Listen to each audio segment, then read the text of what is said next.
สบายดีท่านผู้ชมที่เคารพสบายดีท่านผู้ชมที่เคารพตอนรับทานเข้าสู่ข่าวเศร้าอรุณใหม่ประจำวันจันทร์ที่28เมษายน2025ทำหน้าที่รายงานข่าวในมื้อนี้ดวงพิเศษมิตรธิยพรพร้อมด้วยข้าพเจ้าสุริวัลย์ผลเยี่ยมทำอิฐนี้ไปติดตามที่ประธานประเทศแห่งสาธารณรัฐสังคมนิยมเวียดนามพร้อมด้วยคณะผู้แทนขั้นสูงเข้าวางพวงมาลาอยู่ที่อนุสาวรีย์นักรบนิรนามในโอกาสเดินทางมาเยี่ยมยามที่สปป.ลาวอย่างเป็นทางการในระหว่างวันที่24-25 เมษายน 2025ในตอนเช้าวันที่25เมษายน 2025สหายเลืองเกืองประธานประเทศแห่งสาธารณรัฐสังคมนิยมเวียดนามพร้อมด้วยคณะผู้แทนขั้นสูงได้เข้าวางพวงมาลาอยู่อนุสาวรีย์นักรบนิรนามในโอกาสเดินทางมาเยี่ยมยามรัฐกิจที่สาธารณรัฐประชาธิปไตยประชาชนลาวอย่างเป็นทางการในระหว่างวันที่24หาวันที่25เมษายน 2025ตามการเสื้อเซินของสหายท้องรุ่นศรีสุริตเลขาธิการใหญ่คณะบริหารงานศูนย์กลางพรรคประชาชนปฏิบัติลาวประธานประเทศแห่งสาธารณรัฐประชาธิปไตยประชาชนลาวการเข้าวางพวงมาลาครั้งนี้ก็เพื่อเป็นการระลึกถึงคุณงามความดีอันล้ำเลิศของบรรดาผู้นำภาครัฐพนักงานนักรบปฏิบัติก็คือประชาชนลาวบรรดาเผ่าที่ได้เสียสละชีวิตเลือดเนื้อในภารกิจแห่งการต่อสู้กู้ชาติต้านการหุกหานของพวกจักรพรรดิภายนอกจนสามารถญาติได้เอาความเป็นเอกราชแห่งชาติอำนาจอธิปไตยได้อย่างสมบูรณ์และสถาปนาสาธารณรัฐประชาธิปไตยประชาชนลาวในวันที่2ธันวาคมปี1975จนมาถึงทุกวันนี้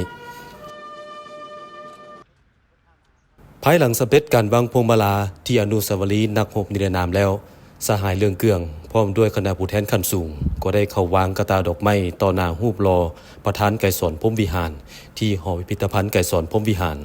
การวางกระตาดอกไม้ในครั้งนี้เพื่อแสดงความเคารพหักความกตัญญูรู้บุญคุณเป็นการระลึกถึงคุณงามความดีและผลงานอันยิ่งใหญ่ของประธานไกรสอนพรหมวิหารที่ได้อุทิศตลอดชีวิตเพื่อประเทศชาติเพื่อการปฏิบัติที่ยืนยงคงตัวตลอดมาประธานไกรสอนพรหมวิหารเป็นลูกหักหลานประเสริฐของประชาชนบรรดาเผ่าวีรบุรุษของชาติผู้นำที่ดีเด่นและเคารพหักของภาครัฐและปวงชนลาวทั้งชาติทั้งเป็นเพื่อนมิตรที่ดีสนิทสนมของประชาชาติในโลกโดยเฉพาะก็คือลาวเวียดนามตลอดมา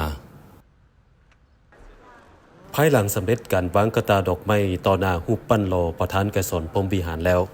สหายเลืองเกืองประธานประเทศแห่งสาธารณรัฐสังคมนิยมเวียดนามพร้อมด้วยคณะผู้แทนขั้นสูงก็ได้เข้าเยี่ยมชมรูปภาพชีวิตและการเคลื่อนไหวเวียกงานของประธานไกรสอนพรหมวิหารในภารกิจต่อสู้ปลดปล่อยชาติในเมื่อก่อนก็คือภารกิจสร้างสาพัฒนาประเทศชาติในปัจจุบันที่หอพิพิธภัณฑ์ไกรสอนพรหมวิหารจากนั้นได้เข้าพบปะเยี่ยมยามสหายจุมาลีสัญญาสอนและสหายบุญยังวรจิตอดีตเลขาธิการใหญ่อดีตประธานประเทศแห่งสาธารณรัฐประชาธิปไตยประชาชนลาวที่สโมสรห้องว่าการศูนย์กลางพรรคเพื่อเยี่ยมยามถามข่าวแสดงความเคารพนับถือมายังอดีตเลขาธิการใหญ่อดีตประธานประเทศซึ่งทั้งสองสหายแม้ได้ประกอบส่วนสำคัญเข้าในการเสริมขยายสายเพาะพันธุ์มิตรภาพอันยิ่งใหญ่ความสามัคคีพิเศษและการร่วมมือรอบด้านระหว่างสองพรรคสองรัฐและประชาชนสองชาติลาวเวียดนามที่ดีอยู่แล้วให้นับมือนับเข้าสู่ดวงลึกและแตกดอกออกผลยิ่งขึ้นพร้อมนี้อดีตเลขาธิการใหญ่ทั้งสองสหายก็ได้ฝากความยื้อยามถามข่าวและคำอวยพรอันประเสริฐไปยังบรรดาการนำภาครัฐและประชาชนเวียดนามไอ้น้องทุกทั่วหน้าตื่มอีก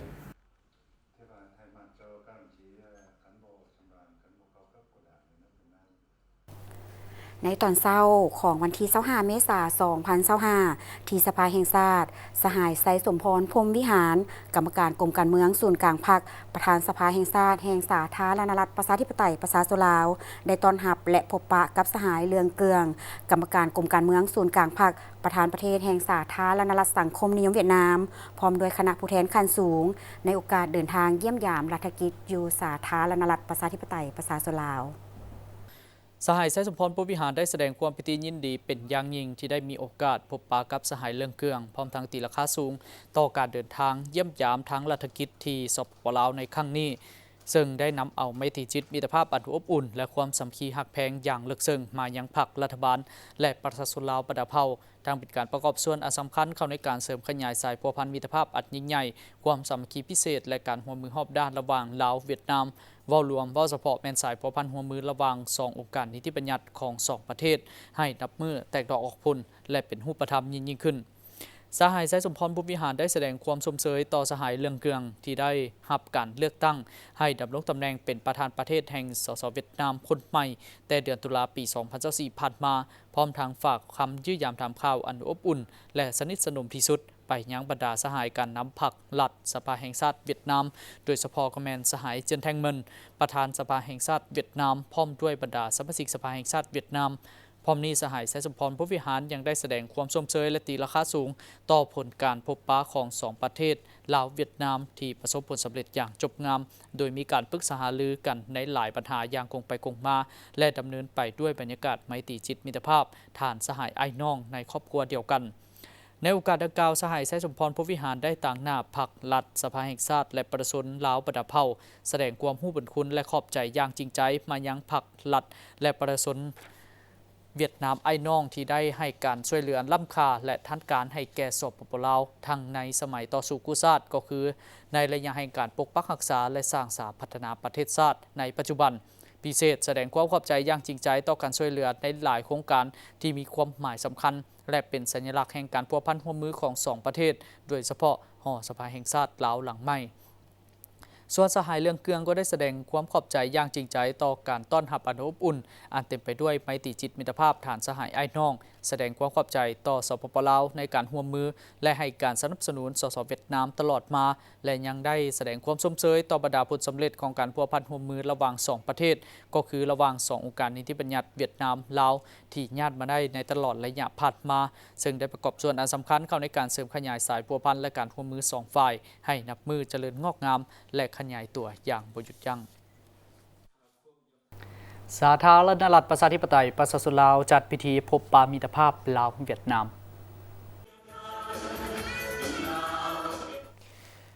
งานโฮมซุมนุมมิตรภาพลาวเวียดนามได้จัดขึ้นในตอนเช้าของวันที่25 เมษายน 2025 ที่หอประชุมแห่งชาตินครหลวงเวียงจันทร์โดยการเข้าร่วมของสหายทองลุ้นศรีสุริตเลขาธิการใหญ่คณะบริหารงานศูนย์กลางภาคประธานประเทศแห่ง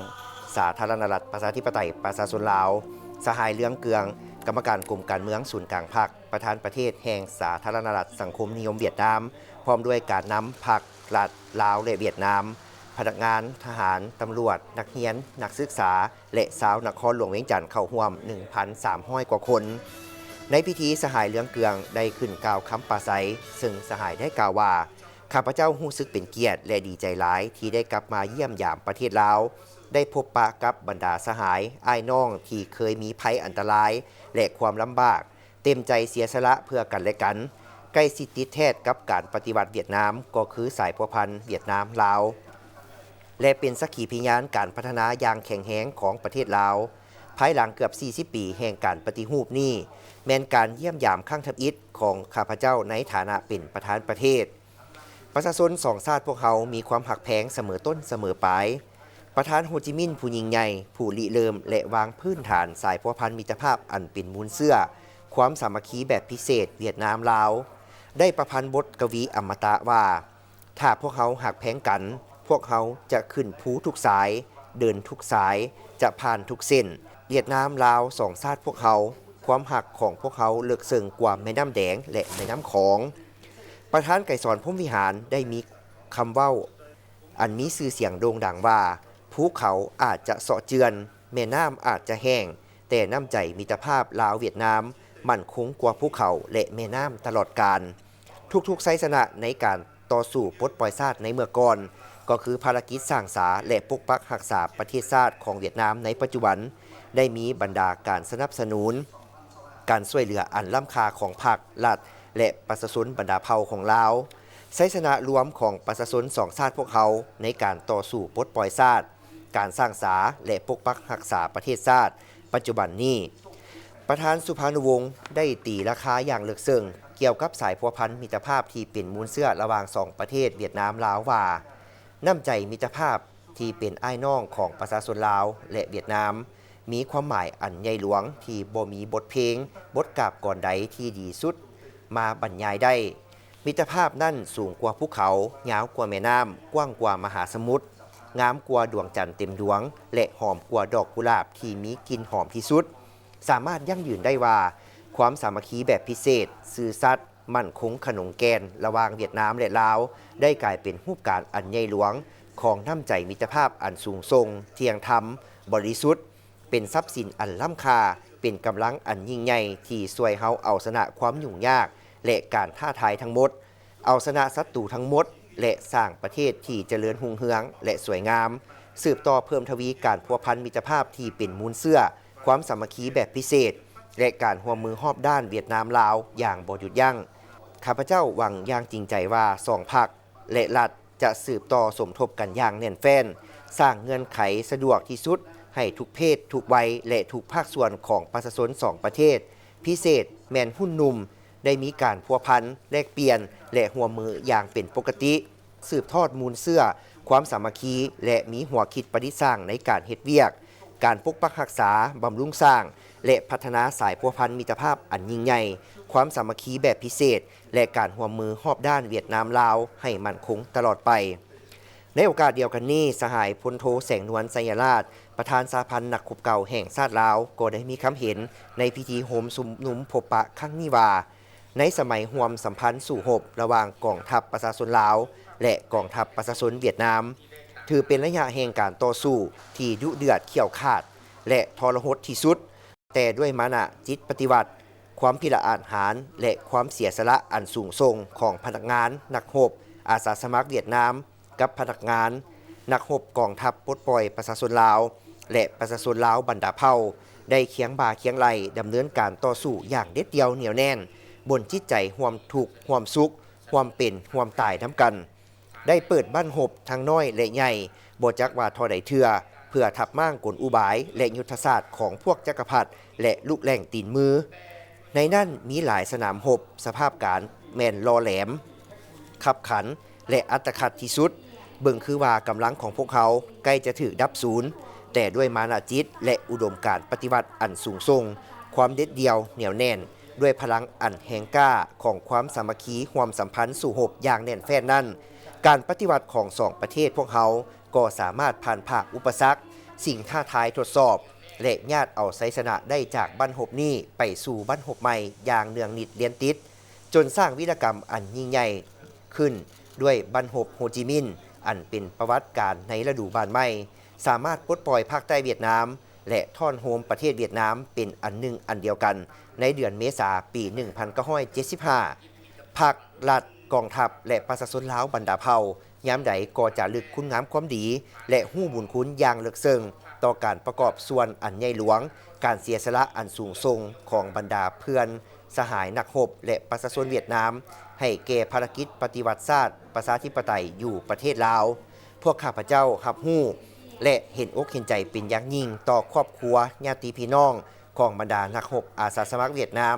ที่ได้เสียสละชีวิตบนดินแดนลาวมาถึงปัจจุบันมีหลายสหายยังบ่สามารถซอกเห็นอัฐิเพื่อนำกลับคืนสู่อ้อมเอิกของญาติพี่น้องและมาตุภูมิที่แสนหักของตนได้เถื่อท่านผู้ชมที่เคารพลาวเวียดนามมีมูลเสื้อการพัวพันหัวมือพิเศษที่ได้รับการสืบทอดมาตั้งแต่สมัยการต่อสู้ปฏิวัติเพื่อปลดปล่อยประเทศชาติภายหลังสำเร็จการปฏิวัติชาติอย่างสมบูรณ์และสถาปนาเป็นประเทศสาธารณรัฐประชาธิปไตยประชาชนลาววันที่ 2 ธันวาคม 1975 มาถึงปัจจุบันตลอดระยะแห่งการจัดตั้งปฏิบัติภารกิจเปลี่ยนแปลงใหม่สายพัวพันมิตรภาพความสามัคคีพิเศษของทั้งสองประเทศยิ่งได้รับการเสริมขยายรอบด้านติดตามได้จากบทเสนอพิเศษตอนลาวเวียดนามมิตรภาพและการร่วมมือเพื่อการพัฒนา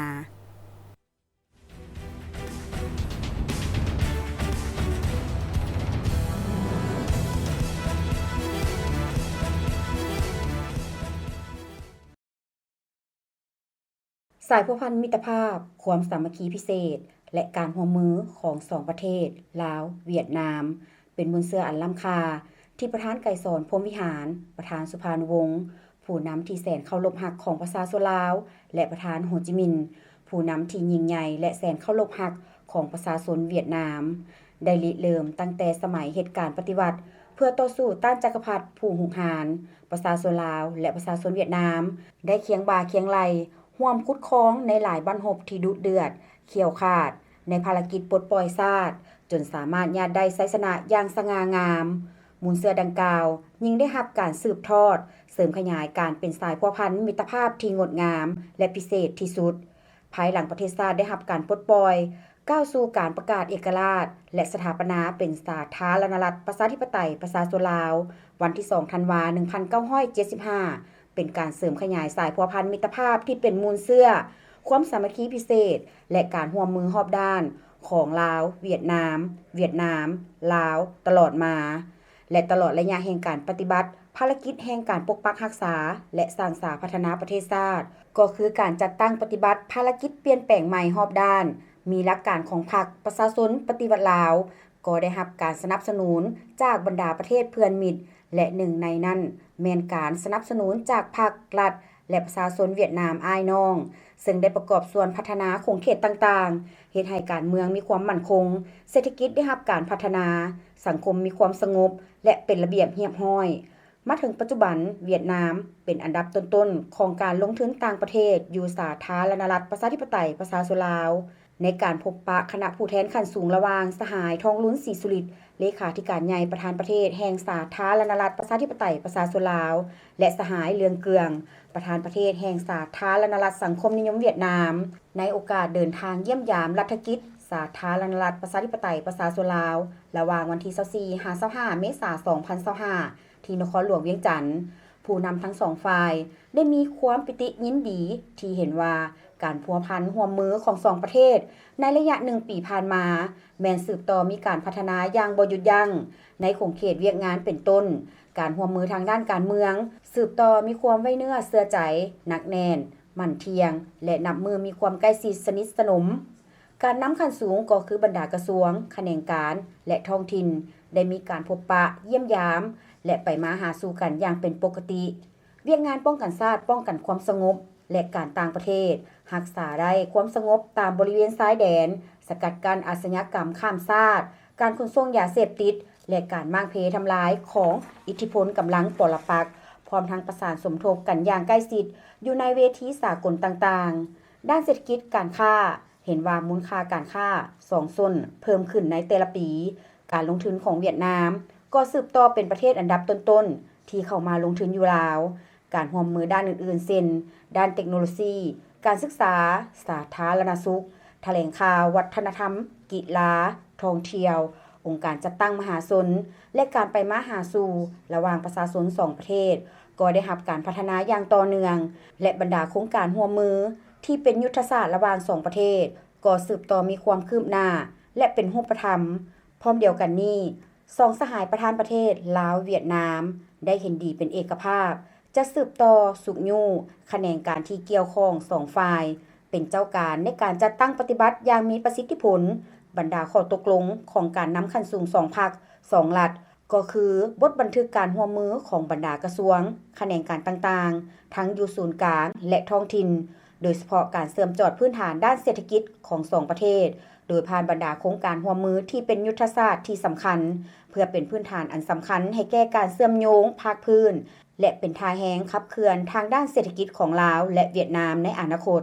ซึ่งทั้งหมดนั้นได้ยั่งยืนให้เห็นถึงการเสริมขยายมูลเสื้ออันล้ำค่าของสายพัวพันมิตรภาพอันยิ่งใหญ่ทั้งเป็นการหัดแน่นความสามัคคีพิเศษและการร่วมมือรอบด้านระหว่าง2 พรรค2 รัฐและประชาชน2 ชาติเวียดนามลาวที่นับมือเจริญรุ่งเรืองและแตกดอกออกผลบริษัท FMB พัฒนาเทคนิคและการค้าจำกัดโซลูมและศูนย์ซ่อมแปลงรถที่ทันสมัยที่ได้รับความไว้วางใจจากลูกค้าตลอดมาในการบริการโดยทีมงานคุณภาพพร้อมมอบข้อเสนอที่ดีที่สุดให้กับลูกค้าและพวกเขายังมีทีมงานสร้างที่มีประสบการณ์สูงสามารถวิเคราะห์ปัญหาแก้ไขปัญหาให้ถูกจุดและว่องไวสถานที่ตั้งอยู่บ้านดุงเมืองเซเสถานครหลวงเวียงจันทน์ติดกับไฟแดงนาควายเส้นทาง450 ปีสามารถติดต่อเบอร์โทรและ WhatsApp 021-218-585 และ 020-554-67308 Facebook FMB Development Technical and Commercial Company Limited อีเมล fmbcarshowroom99@gmail.com นึกถึงโซลูมและศูนย์ซ่อมแปลงรถให้นึกถึงบริษัท FMB พัฒนาเทคนิคและการค้าจำกัด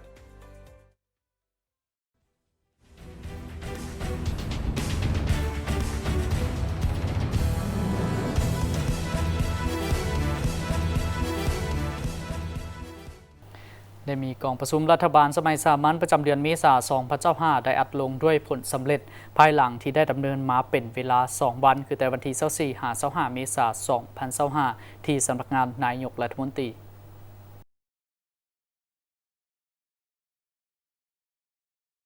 กองประชุมครั้งนี้ได้พร้อมกันค้นคว้าปรึกษาหารือประกอบคำเห็นและพิจารณาเห็นดีด้านหลักการหับพ้องเอาบรรดาหัวข้อสำคัญคือ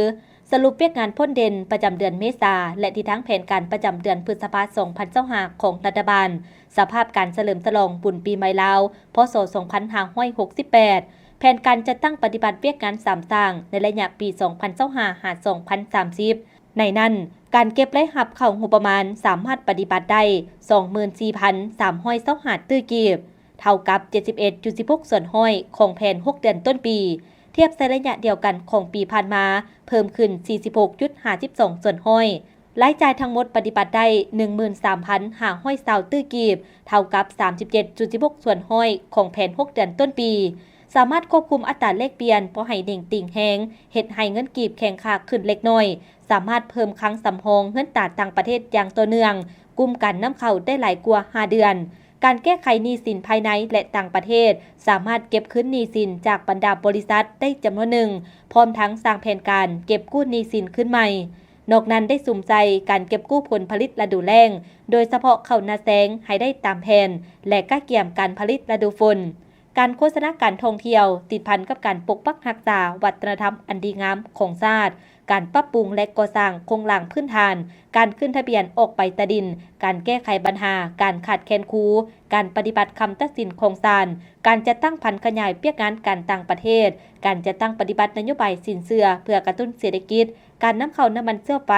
ปรับปรุงตลาดแลกเปลี่ยนเงินตราต่างประเทศคุ้มครองรายรับจากการส่งออกผ่านระบบธนาคารและเปียกงานอื่นๆก็ได้รับการจัดตั้งปฏิบัติและมีความคืบหน้าดีขึ้นเป็นเก่าๆพร้อมกันนี้ก็ได้สวมใส่การกำหนดพระบทบาทซับซ้อนประดากรมรวมทางเก็บกรรมบัญชีข้อมูลต่างๆที่เกี่ยวข้องเพื่อเฮ็ดให้กงจักรที่ได้รับการปรับปรุงใหม่เคลื่อนไหวอย่างมีประสิทธิภาพและประสิทธิผล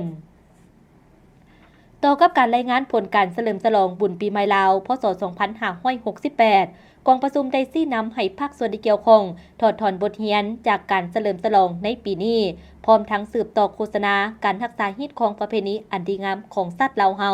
ถือเอางานบุญดังกล่าวเป็นบ่อนเต้าโฮมความสามัคคีของประชาชนบรรดาเผ่าติดพันกับการส่งเสริมและดึงดูดนักท่องเที่ยวได้สืบต่อรักษาเสถียรภาพทางด้านการเมืองอย่างนักแน่นสังคมมีความสงบและเป็นระเบียบเรียบร้อยโดยพื้นฐานการเก็บรายรับเข้างบประมาณสามารถปฏิบัติได้ 24,300 ตื้อกีบเท่ากับ 71% ของแผนการ6 เดือนต้นปีเทียบใส่ปีเดียวกันของปีผ่านมาเพิ่มขึ้น 46.5% รายจ่ายทั้งหมดปฏิบัติได้ 13,500 ตื้อกีบเท่ากับ 37.1% ของแผนการ6 เดือนต้นปีสามารถควบคุมอัตราแลกเปลี่ยนบ่ให้นิ่งติ่งแฮงเฮ็ดให้เงินกีบแข็งค่าขึ้นเล็กน้อยสามารถเพิ่มครั้งสำรองเงินตราต่างประเทศอย่างต่อเนื่องและกุ้มการนำเข้าได้หลายกว่า5 เดือนการแก้ไขหนี้สินภายในและต่างประเทศและสามารถเก็บคืนหนี้สินจากบรรดาบริษัทจำนวนหนึ่งพร้อมทั้งสร้างแผนการเก็บกู้หนี้สินคืนใหม่กองประชุมเห็นดีด้านหลักการทับพ้องอัปดาห่างนิติกรรมคือห่างตำรัดประด้วยกองทุนผลิตสินค้าอยู่สาธารณรัฐประชาธิปไตยประชาชนลาวห่างกฎหมายประด้วยการปลูกฝังห่างแผนงานแห่งชาติการปรับตัวเข้ากับการเปลี่ยนแปลงดินฟ้าอากาศห่างวิสัยทัศน์ฮอดปี 2040 และห่างแผนการคุ้มครองน้ำใช้ที่ดินบริเวณน้ำปี 2025 หา 2030สำหรับแผนเวียกยุสุมของรัฐบาลในเดือนพฤษภาคมนี้รัฐบาลจะได้สืบโตบุกบืนปฏิบัติบรรดาหน้าเวียกที่ได้กำหนดไว้ในดำรัสเลขที่ 702/นย.ลงวันที่25 ธันวาคม 2024ว่าด้วยการกำหนดหน้าเวียกและแบ่งความรับผิดชอบในการจัดตั้งปฏิบัติแผนพัฒนาเศรษฐกิจสังคมแห่งชาติแผนงบประมาณแห่งรัฐและแผนเงินตราประจำปี 2025และแผนการแก้ไขผลการกวดสอบก็คือแผนเวียกยุดซุมรวมหมดปี 2025ต้นต่อแม่นสุ่มใส่การแก้ไขปัญหาเข่งห้อนทางด้านเศรษฐกิจในนั้นได้กำหนดเวียกงานจุดซุมจำนวนหนึ่งดังนี้ สืบต่อจัดตั้งปฏิบัติเวียกงานป้องกันชาติป้องกันความสงบทั่วปวงชนหอดด้านและสืบต่อจัดตั้งปฏิบัติบรรดามาตรการแก้ไขความยุ่งยากทางด้านเศรษฐกิจการเงินของคณะเฉพาะกิจ 19 กมสพซึ่งแต่ละแขนงการรวมทั้งท้องถิ่นก็ได้กำหนดเข้าในเวียกยุดซุ่มของตนแล้ว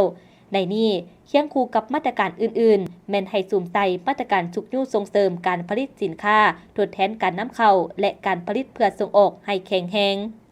ให้แขนงการที่เกี่ยวข้องหีบฮ้อนเก็บกำข้อมูลการนำเข้าส่งออกให้ชัดเจนพร้อมทั้งคนคั่วประดามมาตรการรับมือวิธีการป้องกันแก้ไขผลกระทบจากนโยบายคืนอัตราภาษีนำเข้าสินค้าของสหรัฐอเมริกาและก็เกี่ยมเนื้อในปรึกษาหารือให้รัดกุมละเอียดชัดเจน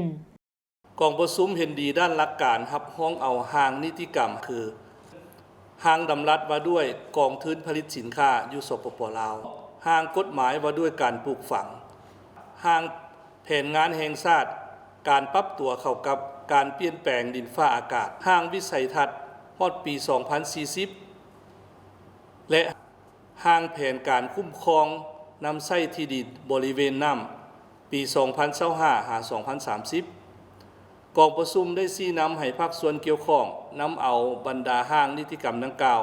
ไปปรับปรุงตามการประกอบความเห็นของสมาชิกรัฐบาลเป็นต้นอธิบายคำศัพท์การนำใช้คำศัพท์การกำหนดและการจัดเรียงเนื้อในให้ครบถ้วนสมบูรณ์ละเอียดจะแจ้งรัดกุม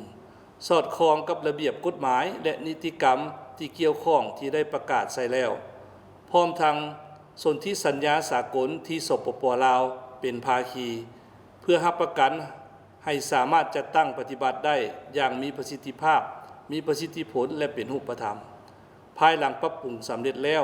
ให้เสนอผ่านห้องว่าการสำนักงานนายกรัฐมนตรีเพื่อเสนอรัฐบาลพิจารณาในตอนท้ายกองประชุมได้เรียกร้องบัญญัติประธานสมาชิกรัฐบาลจงนำเอาแผนเวียกที่ซุ่มเดือนเมษาไปปรับปรุงเข้าในแผนการจัดตั้งปฏิบัติเวียกงานของแขนงการตนให้ละเอียดมีการแบ่งความรับผิดชอบให้การจัดตั้งบุคลากรแต่ละขั้นมีคาดหมายเวลาสำเร็จชัดเจนและสอดคล้องกับสภาพความเป็นจริง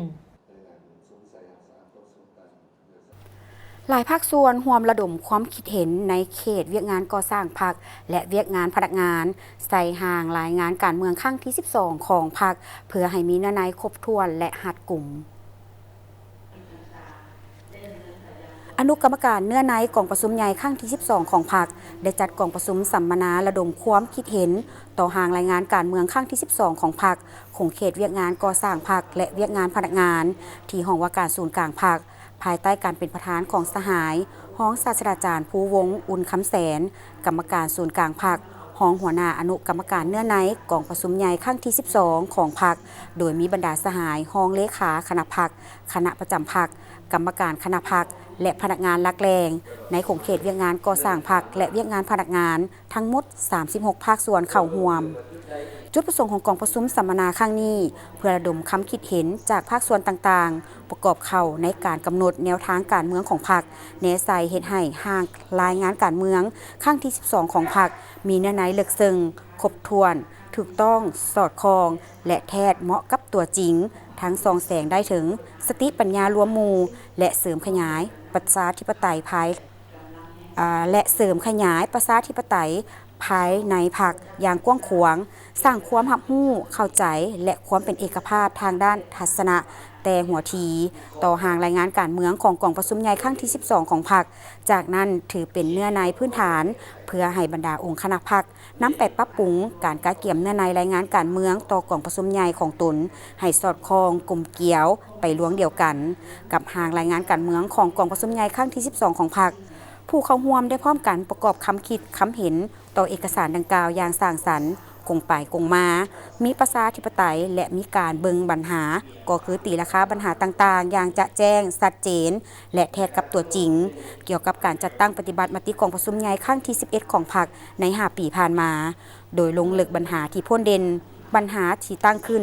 สาเหตุบทเรียนถอดถอนได้และทิศทางหน้าที่นโยบายใหม่ในของเขตเวียกงานก่อสร้างพรรคและเวียกงานพนักงานในซุ้มปีต่อหน้า ซึ่งสามารถระดมได้คำคิดคำเห็นอย่างหลากหลายอุดมสมบูรณ์ที่เป็นพื้นฐานให้อนุกรรมการเนื้อในนำไปค้นคว้าปรับปรุงห่างการรายงานการเมืองในของเขตดังกล่าวให้มีเนื้อในครบถ้วนจะแจ้งและหัดกลุ่มกว่าเก่าเมืองหาดไซฟองจะสู่โซนให้เศรษฐกิจมีความเติบโตมั่นเทียงรวมยอดผลิตภัณฑ์ภายในเพิ่มขึ้น 4,000 กว่าตื้อกีบเฉลี่ยรายหับต่อหัวคนต่อปีบ่ให้ลด45 ล้านกีบกองประชุมใหญ่ผู้แทนองค์ขององค์คณะพรรคเมืองหาดไซฟองครั้งที่ 8 ปิดลงด้วยผลสำเร็จในตอนเช้าวันที่25 เมษายน 2025 ภายหลังที่ได้ดำเนินมาแต่วันที่24 เมษายน ปี 2025 ภายใต้การเป็นประธานของสหายบุญเพ็งศรีนาวงศ์พรกรรมการพรรคนครหลวงเวียงจันทร์เลขาพรรคเมืองเจ้าเมืองหาดไซฟองเป็นเกียรติเข้าร่วมมีสหายปริญญาเอกทรงเหล่ายงนู่ห้องเลขาคณะพรรคนครหลวงเวียงจันทร์มีการนำของนครหลวงเวียงจันทร์เมืองอ้อมข้างและผู้แทนสมบูรณ์เข้าร่วม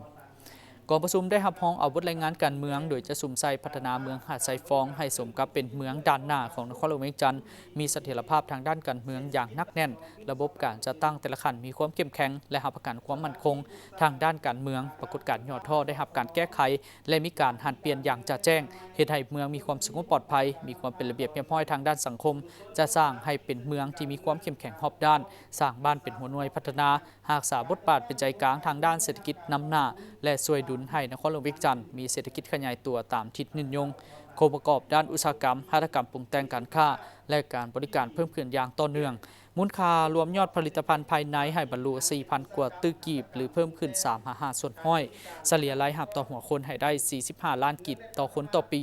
ประชาชนดำรงชีวิตด้วยความผาสุกอยู่ดีกินดีเศรษฐกิจตลาดตามทิศสังคมนิยมพื้นฐานโครงหลังได้รับการพัฒนาเส้นทางหอมอยู่ภายในเมืองให้ได้ปูอย่างปูเบตงกวมเอา32กว่าส่วนห้อยสถานที่ปลูกสร้างอาคารต่างๆหันสู่ระเบียบการคุ้มครองผังเมืองเป็นพื้นที่ตัวอย่างของอนุรักษ์สิ่งแวดล้อมตามทิศยืนยงเป็นเมืองสีเขียวและเป็นเมืองสะอาดของอาเซียนพัฒนาทรัพยากรมนุษย์ทางด้านปริมาณและคุณภาพสร้างหน่วยพักปลอดภัยเข้มแข็งนักแน่นให้เพิ่มขึ้น80ส่วนห้อยขึ้นไปสร้างให้เป็นใจกลางด้านการศึกษาวิทยาศาสตร์เทคโนโลยีการบริการการสื่อสารหันไปสู่แบบทันสมัยและเสริมขยายสายพัวพันกับบรรดาเมืองแฮกเซียวของประเทศเพื่อนมิตรให้มีบาดเลี้ยวหันเปลี่ยนใหม่ขึ้นเทื่อละก้าวกองประชุมได้เป็นประชามติเลือกคณะบริหารงานพรรคสุดใหม่7สหายโดยแม่นสหายบุญเพ็งศรีนวงศ์พรเป็นเลขาคณะพรรคเมืองสหายบัวไซลุนนวงศาเป็นประธานคณะกวดกาพรรคเมืองเพื่อสืบต่อที่นำเวียกงานให้สำเร็จตามคาดหมายที่วางไว้และประชามติเลือกผู้แทนสมบูรณ์และสำรองไปเข้าร่วมกองประชุมใหญ่ผู้แทนขององค์คณะพรรคนครหลวงเวียงจันทร์ครั้งที่ 8มี20สหายหญิง2สหายและผู้แทนสำรอง2สหายในปี 2024 ที่ผ่านมาการจัดตั้งปฏิบัติเวียกงานกาแดงแห่งชาติมีผลสำเร็จอย่างน่าพึงพอใจองค์การกระแดงแห่งชาติลาวในฐานะที่เป็นการจัดตั้งทางสังคมของสาธารณรัฐประชาธิปไตยประชาชนลาวที่เคลื่อนไหวเวียกงานมนุษยธรรมอย่างเป็นเอกราชอยู่ภายใต้รัฐธรรมนูญกฎหมายและ7หลักการพื้นฐานของขบวนการกาแดงและซีกวงเดือนแดงสากลได้จัดตั้งปฏิบัติ10แผนงานของเวียกงานกาแดงแห่งชาติมีผลสำเร็จอย่างน่าพึงพอใจคือการช่วยเหลือบรรเทาทุกข์เบื้องต้นใน1ปีสามารถช่วยเหลือประชาชนที่ได้รับผลกระทบจากภัยพิบัติต่างๆได้ทั้งหมด17แขวงและ1นครหลวงเวียงจันทร์ในจำนวน 18,000 กว่าครอบครัว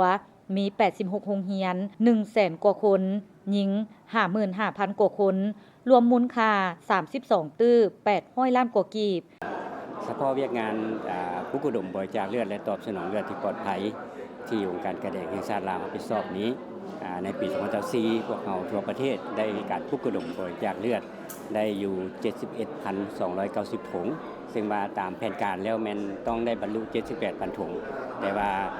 พวกเขาบ่สามารถบรรลุตามแผนการหมายความว่าปฏิบัติได้ 92% ของแผนการซึ่งเห็นว่ายังลดสำหรับตัวเลขสู่ส่วนทันอยู่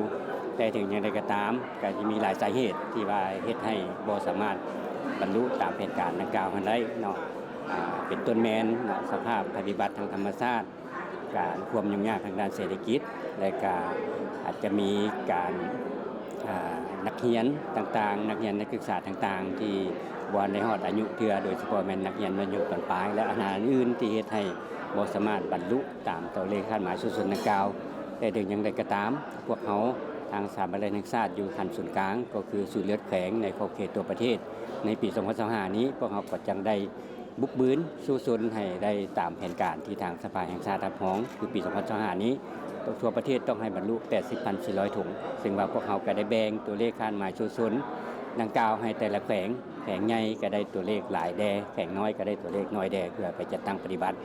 ซึ่งว่าหวังว่าพวกเราจะได้สามารถปลุกระดมทั่วมวลชนในการประกอบส่วนบริจาคเลือดเพราะว่าเลือดเป็นสิ่งที่จำเป็นและมีความจำเป็นที่ต้องตอบสนองให้แก่คนเจ็บในแต่ละวันถ้าขาดเลือดก็แม้นขาดชีวิตฉะนั้นจะเชิญชวนให้บรรดาทานสามารถบริจาคเลือดอยู่ทางสถาบันเลือดแห่งชาติพวกเราอยู่นครหลวงจันทร์ก็คือศูนย์เลือดแขวงในทั่วประเทศผู้ที่มีเงื่อนไขก็แม่นอายุ 17 ปีขึ้นไปน้ำหนัก 45 กิโลมีสภาพแข็งแรงผู้ที่บ่มีเงื่อนไขก็จึงเป็นผู้ปลุกระดมที่ดีผู้เชิญชวนที่ดีในการปลุกระดมหมู่คู่หรือว่าญาติพี่น้องมาบริจาคเลือดเพราะว่ายังมีหลายชีวิตและก็ยังมีพยาธิหลายๆพยาธิที่ต้องการเลือดเข้าในการปิ่นปัวถ้าบ่มีเลือดก็บ่สามารถช่วยก่อกู้ชีวิตของผู้เจ็บเหมือนกันดร.เวียงสวรรค์เกษมสุขหัวหน้าองค์การกาแดงแขวงหลวงพระบางได้ให้สัมภาษณ์ต่อทีมข่าวโทรภาพแห่งชาติลาวว่าเวียกงานการจัดหาและสนองเลือดที่ปลอดภัยและเวียกงานอื่นๆที่ปิ่นอ้อมขององค์การกาแดงแขวงหลวงพระบางได้รับการจัดตั้งปฏิบัติเป็นอย่างดีแสดงออกในเวียกงานจัดหาเลือดและสนองเลือดที่ปลอดภัยนับแต่ปี 2023คาดหมายแม่น 5,200 ถุงปฏิบัติได้ 5,400 กว่าถุงและในปี 2024คาดหมาย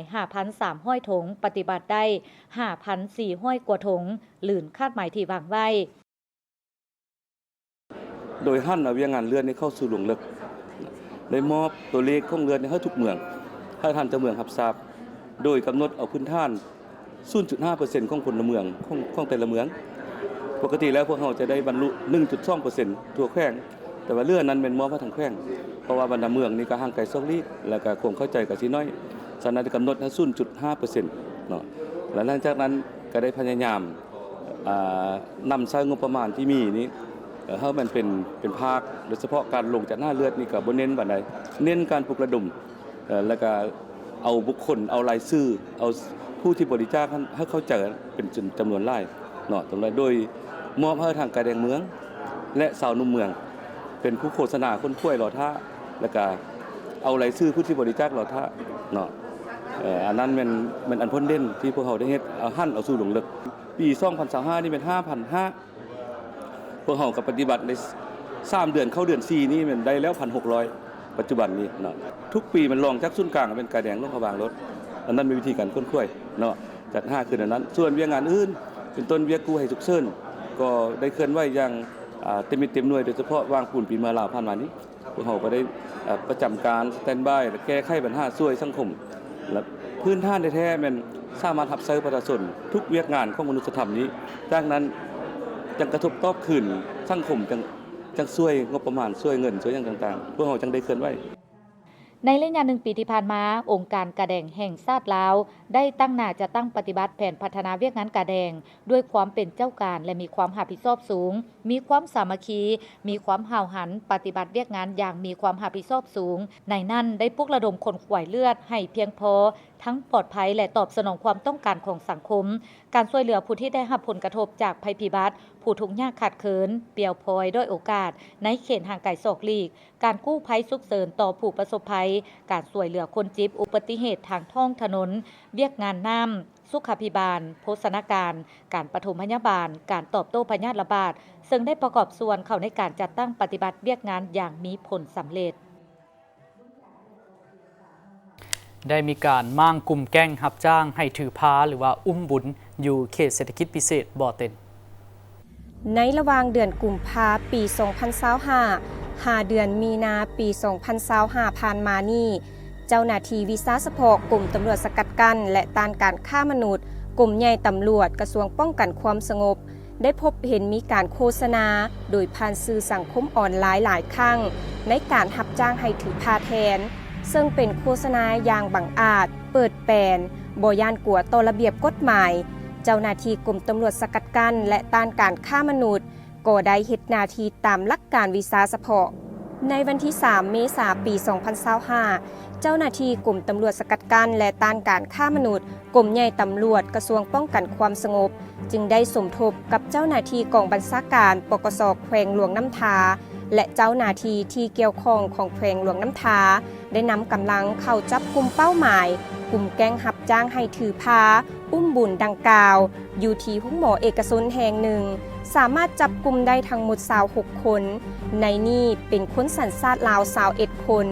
สัญชาติจีน3 คนและคนสัญชาติเมียนมา2 คนพร้อมทั้งกวดค้นสถานที่ในการสีดตัวอ่อนผ่านการกวดค้นพบเห็นเครื่องของกลางคอมพิวเตอร์จำนวน7 เครื่องเครื่องกวดเอโกจำนวน3 เครื่องตู้ปรับอุณหภูมิสำหรับเก็บน้ำเสื้ออสุจิจำนวน8 หน่วยกล้องจุลทรรศน์จำนวน5 เครื่องถังเก็บน้ำเสื้อจำนวน1 ถังเครื่องเจลิไบโอแมทเครื่องบันทึกข้อมูลจำนวน1 เครื่องเตียงสำหรับสีดน้ำเสื้อและเกิดลูกจำนวน2 เตียงพร้อมทั้งเครื่องอุปกรณ์การแพทย์ที่ใช้เข้าในการสีดตัวอ่อนเป็นจำนวนหลายดังนั้นทางเจ้าหน้าที่กลุ่มตำรวจสกัดกั้นและต้านการฆ่ามนุษย์กลุ่มใหญ่ตำรวจกระทรวงป้องกันความสงบจึงได้นำตัวพวกเกี่ยวทาง26 คนมาดำเนินการสืบสวนสอบสวนผ่านการสืบสวนสอบสวนสามารถรู้ได้ว่า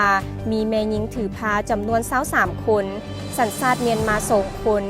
ในนี้มีแม่หญิงถือพาที่มีอายุต่ำกว่า18 ปีจำนวน2 คนและผู้ถูกสงสัยที่เป็นนายหน้ารับจ้างให้ถือพาจำนวน3 คนสัญชาติจีนปัจจุบันเจ้าหน้าที่กำลังสืบต่อขยายผลนำเอากลุ่มแก๊งที่ร่วมกันกระทำผิดดังกล่าวมาดำเนินคดีตามกฎหมายฉะนั้นต่อปัญหาการรับจ้างให้ถือพาแทนหรืออุ้มบุญแม้นเป็นการกระทำผิดต่อประมวลกฎหมายอาญามาตรา215การฆ่ามนุษย์กรมตำรวจสกัดกั้นและต้านการฆ่ามนุษย์เรียกร้องมาอย่างพ่อแม่ประชาชนทุกเผ่าให้ศึกษาอบรมลูกหลานของตนเองเพื่อบ่ให้ถูกตัวยั่วสักสวนจากพวกนายหน้าหรือคนบ่ดีไปรับจ้างถือพาแทนแบบบ่ถูกต้องถ้าหากพบเห็นหรือสงสัยว่าเป็นการฆ่ามนุษย์ในกรณีให้ถือพาแทนให้แจ้งข้อมูลมาหาเจ้าหน้าที่บอนที่ใกล้ที่สุดหรือแจ้งทั้งเบอร์สายด่วนกลุ่มตำรวจสกัดกั้นและต้านการฆ่ามนุษย์1300และเบอร์ WhatsApp 02022881300มาต่อที่ข่าวท้องถิ่นได้มีพิธีโฮมซุมนุมใหญ่เฉลิมฉลอง70 ปีวันสร้างตั้งคณะสาวหนุ่มประชาชนปฏิบัติลาวแขวงเสียงขวางในตอนเช้าวันที่22 เมษายน 2025อยู่ที่ห้องประชุมแผนกแผนการและการลงทุนแขวงคณะบริหารงานสาวนุ่มแขวงเสียงขวางคณะหักฐานสาวนุ่มแผนกการกลุ่มกองอ้อมข้างแขวงได้เข้าร่วมรับชมการถ่ายทอดสดทางวิดีโอคอนเฟอเรนซ์ศูนย์ถอนพจน์ของสหายเลขาธิการใหญ่ประธานประเทศแห่งสาธารณรัฐประชาธิปไตยประชาชนลาวที่จัดขึ้นที่หอประชุมแห่งชาตินครหลวงเวียงจันทร์ในพิธีโฮมซุมนุมใหญ่เฉลิมฉลองวันสร้างตั้งคณะสาวนุ่มประชาชนปฏิวัติลาวครบรอบ70 ปีและรายงานย่อผลงานการเคลื่อนไหวของคณะสาวนุ่มประชาชนปฏิวัติลาวในระยะ70 ปีวันที่14 เมษายน ปี 1955หาวันที่14 เมษายน 2025จากสหายมนไซลาวหัวทรงกรรมการสำหองศูนย์กลางพรรคเลขาคณะบริหารงานสาวนุ่มประชาชนปฏิวัติลาวหลังจากนั้นในพิธียังได้มอบเหรียญสาวนมตะลุมบอลให้กับบุคคลที่มีผลงานดีเด่นในการเคลื่อนไหวเวียกงานระยะผ่านมาตืมอีกโดยแม่นบรรดาสหายกรรมการภาคแขวงคณะประจำภาคแขวงพัดเปลี่ยนกันขึ้นมอบเข้าร่วมพิธีโฮมซุมนุมใหญ่เฉลิมฉลองวันสร้างตั้งคณะสาวนมประชาชนปฏิวัติลาวครบรอบ70 ปีในครั้งนี้มีสหายบุญจันทร์ศรีวงศ์พันธ์กรรมการส่วนกลางพรรคเลขาพรรคแขวงเจ้าแขวงเสียงขวางมีสหายหงเลขาพรรคแขวงคณะประจำภาคแขวงอดีตการน้ำของแขวงแขกถึกเสริญและภาคส่วนเกี่ยวข้องเข้าร่วม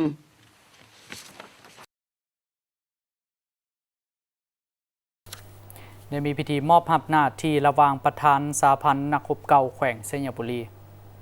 พิธีมอบหน้าที่ประธานสหพันธ์นักรบเก่าแขวงผู้เก่าและประธานสหพันธ์นักรบเก่าแขวงผู้ใหม่ได้จัดขึ้นในวันที่22 เดือนเมษายน ปี 2025 นี้อยู่ที่ห้องประชุมชั้น 4 ห้องว่าการแขวงสยบุรีเป็นเกียรติเข้าร่วมของท่านดวงตาไสวุฒิ ห้องเลขาพรรคแขวงมีบรรดากรรมการพรรคแขวงประธานห้องประธานสหพันธ์นักรบเก่าแขวงแขกทึกเซินพร้อมโดยพนักงานรัฐกรภายในสหพันธ์นักรบเก่าเข้าร่วมท่านพันโทนางดวงซี่กันทะยโนห้องประธานสหพันธ์นักรบเก่าแขวงได้ขึ้นสรุปว่าในระยะผ่านมาได้เอาใจใส่ปรับปรุงการจัดตั้งของสหพันธ์นักรบเก่าแต่ละคันได้มีความเข้มแข็งหนักแน่นสามารถปฏิบัติภาระบทบาทเป็นตัวแทนแห่งสิทธิผลประโยชน์อันชอบธรรมของนักรบเก่าปัจจุบันทั่วแขวงมีหน่วยสหพันธ์นักรบเก่าบาน58หน่วยมีคณะหน่วยทั้งหมด116ท่านหญิง5ท่านมีสมาชิกนักรบเก่าทั้งหมด 2,624 ท่านหญิง166ท่านสหพันธ์นักรบเก่าในทั่วแขวงมี10หน่วยผักมีซ่องจุผักขึ้นกับหน่วยผักห้องการใกล้เคียงมีสมาชิกผักทั้งหมด87สหายหญิง26สหาย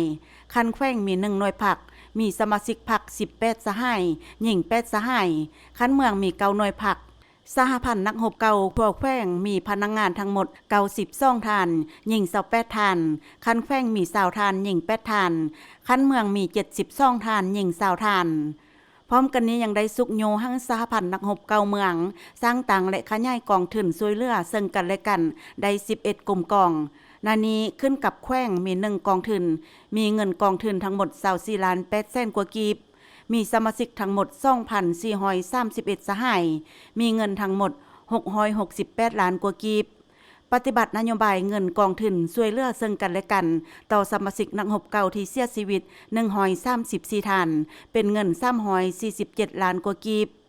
นโยบายต่อสมาชิกนักรบเก่าเจ็บเป็นนอนห้องหมอ222ท่านเป็นเงิน42ล้าน2แสนกว่ากีบนโยบายต่อสมาชิก196ล้านกว่ากีบจากนั้นทานผลจัตวากูดพรมมาประธานสหพันธ์นักรบเก่าแขวงไสยบุรีผู้มาและทานพรมปั่นสุทธิวหารประธานสหพันธ์นักรบเก่าผู้เก่าได้ลงนามเซ็นบทบันทึกโดยทรงหน้าทานดวงตาไสวดห้องเลขาพรรคแขวงพร้อมด้วยแขกที่ทึกเชิญเข้าร่วมเป็นสักขีพยานคณะกวดกาพรรคแขวงจำปาสักจัดพิธีประกาศยกย้ายแต่งตั้งห้องประธานคณะกวดกาพรรคแขวงและพนักงานนำพาคุ้มครองออกพับการหับบำนาญในตอนบ่ายวันที่23เมษายน2025คณะกวดกาพรรคแขวงจำปาสักได้จัดพิธีประกาศยกย้ายแต่งตั้งห้องประธานคณะกวดกาพรรคแขวงและพนักงานนำพาคุ้มครองออกพักการหับอุดหนุนบำนาญโดยเป็นประธานของทานประดิษฐ์วรรณรัศมีคณะประจำพรรคแขวงประธานคณะกวดกาพรรคแขวงมีต่างหน้าคณะจะต่างแขวงต่างหน้าแผนกภายในแขวงบรรดาห้องประธานคณะกวดกาพรรคหัวหน้าและห้องคณะการแขกเชิญออมขางแขวงและคณะกวดกาพรรคนครปากเซ่เขาห่วมในพิธีได้ผ่านมติตกลงของคณะประจำพรรคแขวงว่าโดยการยกย้ายและแต่งตั้งห้องประธานคณะกวดกาพรรคแขวงฉบับเลขที่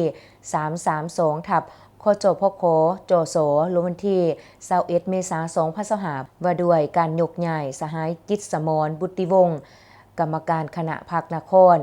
ห้องประธานคณะกวดกาพรรคนครมาประจำการอยู่คณะกวดกาพรรคแขวงและแต่งตั้งเป็นห้องประธานคณะกวดกาพรรคแขวงได้ผ่านข้อตกลงของทานเจ้าแขวงจำปาสักฉบับเลขที่164ลงวันที่14กุมภาพันธ์2025ว่าด้วยการอนุมัติให้ทานศรีบุญยังสาทองหยดหัวหน้าแขนงด้านการโสราดบางหลวงคณะกวดกาพรรคแขวงออกพักการหับอุดหนุนบำนาญนับแต่วันที่1เมษายน2025เป็นต้นไปผ่านข้อตกลงของทานเจ้าแขวงจำปาสักเลขที่165ทับจคจโสลงวันที่14กุมภาพันธ์2025ว่าด้วยการอนุมัติให้ทานนางผู้ทนพูนสวัสดิ์ห้องหัวหน้าแขนงบริหารคณะกวดกาพรรคแขวงออกพักการหับอุดหนุนบำนาญนับแต่วันที่1เมษายนเป็นต้นไปพิธีประกาศจัดขึ้นอย่างสมเกียรติภายหลังผ่านมติตกลงแล้วได้ผ่านประวัติหย่อของพนักงานเขาหับบำนาญทั้ง2ทานมีการมอบข้อตกลงนโยบายและของขวัญให้เติมอีกเป็นเกียรติมอบและมีคำเห็นโอโลมในครั้งนี้โดยเป็นทานประดิษฐ์วรรณรัศมีคณะประจำพรรคแขวงประธานคณะกวดกาพรรคแขวงจำปาสักท่านผู้ชมมาฮอดนี้ข่าวเช้าลุ้นนั้นใหม่ได้หมดเวลาลงแล้วขอบใจทุกท่านให้เกียรติติดตามรับชมพวกเราทั้งสองพร้อมด้วยทีมงานข่าวขอลาท่านผู้ชมไปเพียงเท่านี้สบายดี